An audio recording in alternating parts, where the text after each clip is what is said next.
এই জেনারেশনের, আমি আমার ছেলেকে দিয়ে বলি যে এই জেনারেশন আসলে তারা তো আমাদের সাথে তারা অনেক এগিয়ে গেছে, ওদেরকে আসলে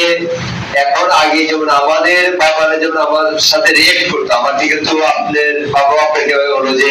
ওনার বাবা কিছু একটা যে কোনো একটা বিচ্ছিত হলে কিন্তু চট্টগ্রামটা মার দিত, আমাকেও আমার বাবা আমাকে পিটিয়েছে, আপনাদের এই অভিজ্ঞতা আছে, কিন্তু এখনকার জেনারেশনে কিন্তু এটা করা যায় না। এখনকার তারা হলো যে এই ব্যাপারে মানে একটা কিছু করতে গেলে আমাকে ভাবতে হবে অনেক বেশি যে আমি ওর একটা থাপ্পড় দিব, এটা প্রত্যেকটাই কি হইতে পারে, কিন্তু শাসনটা বজায় রাখতে হবে। আপনি যে কোনো ফরম্যাটে শাসন করলেন বাচ্চাদের, সেটা আপনি বুঝিয়ে করেন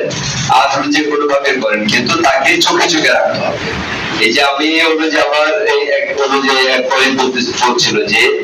আমি হলো যে যতক্ষণ ইন্টারনেট থাকে আমি আমার ছেলেকে বলেছি ততক্ষণ দরজা খোলা থাকে,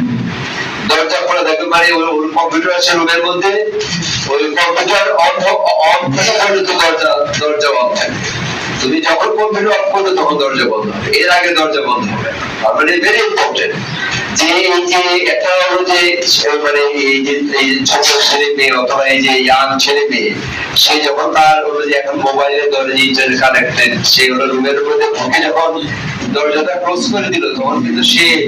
সবার থেকে সে আলাদা হয়ে গেল,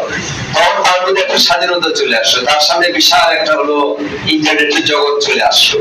কাজে এইগুলি কিন্তু হলো যে আমাদের হলো যে চেষ্টা করতে হবে এই যে মানে কন্ট্রোল করা, এটা আমার নিজের স্বার্থে, আমার ছেলে মেয়ের স্বার্থে, আমার আত্মস্বজনের সাথে, পাড়া প্রতিবেশীর সাথে। আপনারা এগুলি অবশ্যই দেখেন,